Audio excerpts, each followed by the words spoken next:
ఏమిటి వికాసం విధ్వంసం అంటారు, మరి మీది విధ్వంసం అంట, ఆయనదేమో వికాసం అంట, మళ్ళీ ఏమో ప్రభుత్వ ఉద్యోగుల జీతాలు ఇట్లా అయిపోయినాయి, అన్నీ ఆయనే చెబుతారు. తమాషాగా ఉంటుంది కదా.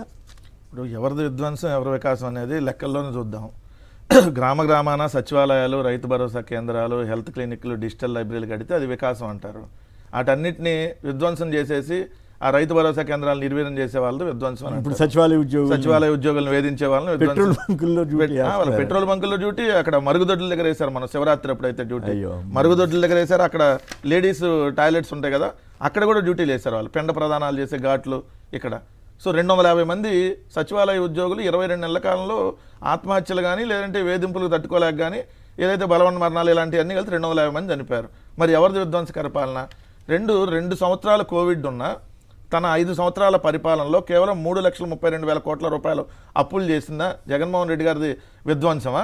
ఏదైతే ఎటువంటి సంక్షోభాలు లేకపోయినా కేవలం 23 నెలల కాలంలో 3,54,000 కోట్లు అప్పులు చేసిన వాళ్ళది సంక్షేమమా? ఇంటింటికి సంక్షేమం అందిస్తే దానిది వికాసం అయిద్దా విధ్వంసం అయిద్దా? ఈరోజు ఆ సంక్షేమం పూర్తిగా ఎత్తేసిన వాళ్ళది విధ్వంసకర పాలన కదా. రైతులు గిట్టుబాటు ధర కల్పించి రైతులకి సకాలంలో యూరియా అందించిన వాళ్ళది వికాసవంతమైనటువంటి పరిపాలన అయిద్దా?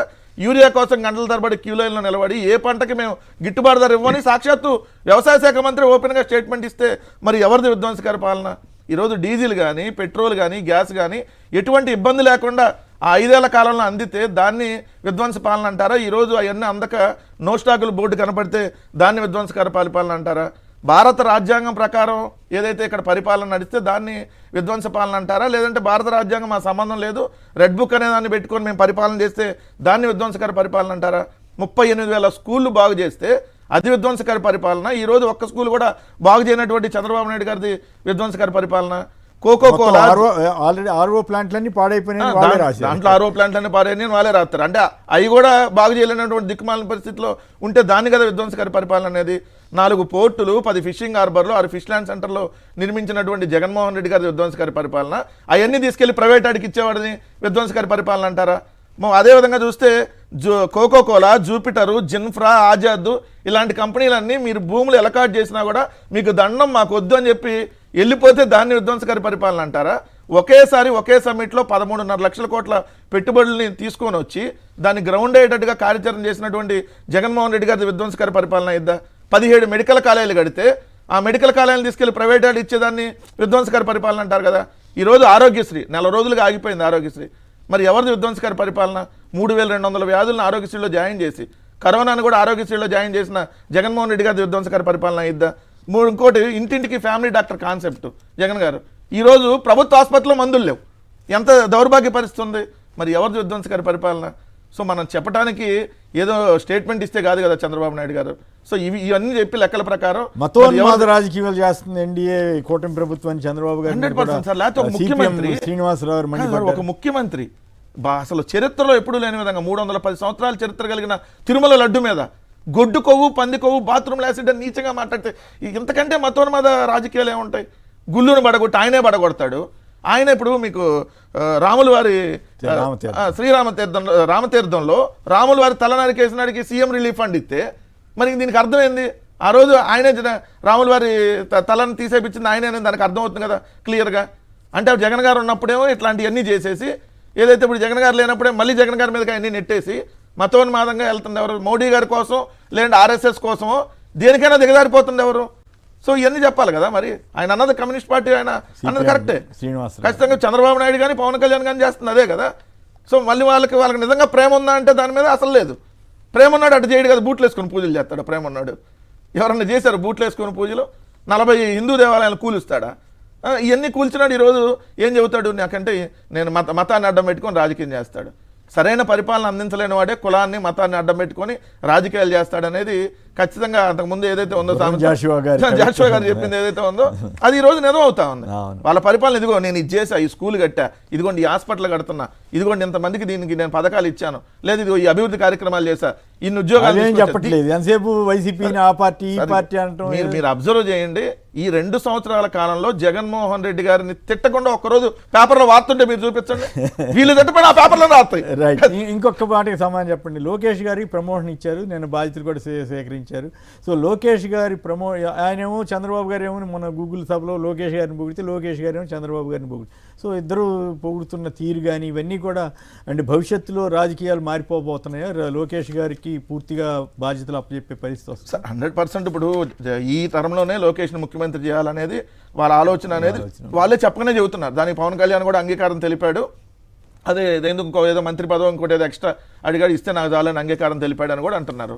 సో వాళ్ళ ఇష్టం. కానీ నిజంగా నారా లోకేష్కి సమర్థుంటే వచ్చే ఎన్నికలు ఇదిగో నేనే సీఎం క్యాండిడేట్ అని వెళ్ళొచ్చుగా, అది చేయొచ్చు. పైగా ఇప్పుడు ఆ దిక్కుమాల రెడ్ బుక్ అయిన వదిలేసి హుందాగా ఉంటే తప్పేం కాదు. ఎక్కడ ఉందా సార్? చంద్రబాబు నాయుడు 4 అడుగులు విధ్వంసం చేసి 40 అడుగులు విధ్వంసంలో ఉన్నాడు. సో తండ్రిని మించిన విధ్వంసం ఈ రోజు నారా లోకేష్ చేస్తున్నా అనేది కనపడతా ఉంది కదా. లేకపోతే హోర్డింగ్ లేసి నాకు వీటన్నిటికంటే కూడా నాకు నచ్చని మిగతా సరే రాజకీయాల్లో నడుస్తుంటే కానీ చంద్రబాబు గారి మీద అబద్ధాలు చెబుతారనే ఇది ఉంది కదా, దాన్ని చంద్రబాబు మించి అబద్ధాలు ఆడుతున్నారు. అట్లా చేయకుండా ఉంటే బాగుండి. కుర్రాడు రాజశేఖర రెడ్డి గారి నుంచి జగన్మోహన్ రెడ్డి గారికి ఇందాక వీడియో చూసాం, అది కరెక్ట్ అయితే ఆశ్చర్యం లేదు. నన్ను మా నాన్న లేదు ఇదని అది అసెంబ్లీలో అసలు శాసనమండలిలో అట్లాంటి ఎవరు నమ్ముతారు? శాసనమండలిలో చెప్పిన ఎవరు సలహా ఇస్తున్నారు? రాజశేఖర రెడ్డి గారు మంచిని జగన్ గారు ఎలా కొనసాగించారో చంద్రబాబు నాయుడు చెడుని లోకేష్ ఎలా కొనసాగిస్తా ఉన్నాడు. రాజశేఖర రెడ్డి గారికి మించి జగన్ గారు మంచి చేశాడు. సో ఆయన 4 అడుగులు వేస్తే ఈయన ఇంకో 10 అడుగులు వేసి మంచి చేస్తే ఈయన 4 అడుగులు ఒక 40 అబద్ధాలు ఈయన ఆడితే 400 అబద్ధాలు ఆడుతున్నాడు లోకేష్. ఓకే, ఏదేమైనా లోకేష్ గారికి మంచి అవకాశం ఉంది. సరే, అది వారసత్వ రాజకీయాలకు వ్యతిరేకంగా ఒకప్పుడు మాట్లాడినా, బీజేపీ వాళ్ళు వ్యతిరేకంగా మాట్లాడినా ఈయనకి అవకాశం ఉంది. దాన్ని జాగ్రత్తగా సద్వినియోగం చేసుకుంటే మంచిది. లేకుంటే ఎవరి మీద పడితే వాళ్ళ మీద దాడులు చేసి రెడ్ బుక్ అని చేస్తే ఆయనకే నష్టం. రైట్, రణధీర్ గారు హైదరాబాద్ నుంచి సంక్షిప్తంగా మాట్లాడండి, టైం తక్కువ. కుమిరేన్ గారు గుడ్ మార్నింగ్ సార్. ఇక్కడ అమరావతి టాపిక్ వచ్చింది కాబట్టి ఒక చిన్న విషయం గుర్తు చేసుకున్నారు సార్. ఒకనొక మేధావి జగన్ గారు 3 రాజధానులని ప్రకటించినప్పుడు ఆ మేధావి బాగా మెచ్చుకున్నాడు, గొప్ప పని అని చెప్పేసి అన్నాడు. నెక్స్ట్ డే మళ్ళీ మారిపోయి అది అక్కడ అమరావతిలో 5,000 6,000 కోట్లు పెట్టారు, అదంతా వేస్ట్ అయిపోతుంది కదా అని మాట్లాడాడు. మరి ఆ వేస్ట్ అయిపోతుంది అన్న వ్యక్తి స్కూల్స్, గ్రామ సచివాలయాలు, ఆర్బీఐ కేంద్రాల మీద పెట్టిన ఇన్వెస్ట్మెంట్ అంతా నిర్వీర్యం అయిపోతుంటే మాట్లాడారు సార్. నిర్వీర్యం చేసుకుంటే మాట్లాడాలి కదా అదే మేధావి. ఎవరు ఆ మేధావి? ఎవరు మీరు? ఎవరి గురించి మాట్లాడుతున్నారు? మరి మీకు ఆ పేరు చెప్పడానికి జేపీ గారు సార్. జేపీ గారు అయితే అసలు ఒక ఆఫీస్ ఒక చోట పెట్టేంటి? కాదు, అన్ని ఆఫీసులు ఒక చోట పెట్టేంటి? అన్ని చోట్ల పెట్టాలి, కానీ డివైడ్ చేయండి, సచివాలయాన్ని కూడా డివైడ్ చేయండి అని చెప్పిన పెద్ద మేధావి గారు నిజంగానే ఇప్పుడు ఆశ్చర్యంగా ఆయన విమర్శలకు గురవుతున్నారు తప్ప ఆయన ఏమి రిలీజ్ అవుతున్నట్టు వాస్తవాలకు తగ్గట్టుగా మాట్లాడలేదు. Right, okay. గోపి గారు ఫైనల్గా చెప్పండి, ఏమిటి చంద్రబాబు గారు లోకేష్ గారిని బాగా ప్రొజెక్ట్ చేయడానికి ప్రయత్నం చేస్తున్నారు, అట్లాగే లోకేష్ గారు ఏమో చంద్రబాబు గారు ఆయన వల్లే రాష్ట్రం నడుస్తుంది అన్నట్టుగా ఆయన చెబుతున్నారు. సో వీళ్ళిద్దరూ పరస్పరం ప్రశంసించుకుంటే పర్వాలేదు. నిజంగానే వాళ్ళ అందుకు తగ్గట్టుగా వ్యవహరిస్తున్నారని అనుకోవాలా? సార్, చంద్రబాబు నాయుడు గారు చెప్తారు హైదరాబాద్ డెవలప్ చేసింది, ప్రపంచ పటంలో పెట్టింది నేనే, హైదరాబాద్ తప్పులేదు కట్టారని చెబుతారు. మరి అదేందో ఆ కట్టడం, హైదరాబాద్ బిర్యానీ ప్రమోట్ చేసింది నేనే, హైదరాబాద్ లో ఓల్డ్ సిటీలో ముస్లింస్ ని కోటీశ్వరులను చేసింది నేనే అని చెప్పుకుంటూ ఉంటారు. అందులో ఇది అదే పద్ధతిలో ఇప్పుడు లోకేష్ కూడా మాట్లాడుతున్నారు. అంటే తండ్రి అబద్ధాలని ఆయన కొంచెం వేగంగా ఇంకొంచెం ముందుకు తీసుకెళ్తున్నట్టుగానే కనిపిస్తుంది.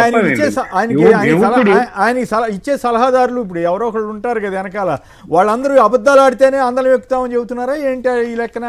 చంద్రబాబు గారు ఆ రోజులో సక్సెస్ అయ్యాడంటే ఆ కథ వేరు, ఇప్పుడు దాన్నే ఫాలో అయితే ఆయనకి నష్టం కాదా? అది చాలా నష్టం చేస్తుందండి ఈ పద్ధతి. అంటే రాజకీయం ఆయన డిఫరెంట్ గా చేయాలి. తండ్రి లాగా సెల్ ఫోన్ లేని రోజుల్లోనో లేకపోతే సోషల్ మీడియా లేని రోజుల్లోనూ చంద్రబాబు నాయుడు గారు చేసిన రాజకీయాన్ని ఇప్పుడు సోషల్ మీడియా రోజుల్లో లోకేష్ గారు అదే రాజకీయాన్ని కొనసాగిస్తే మాత్రం ఖచ్చితంగా దెబ్బతింటారు. ఇది మంచి పరిణామాలు, మంచి ఫలితాలను అయితే ఇవ్వదు.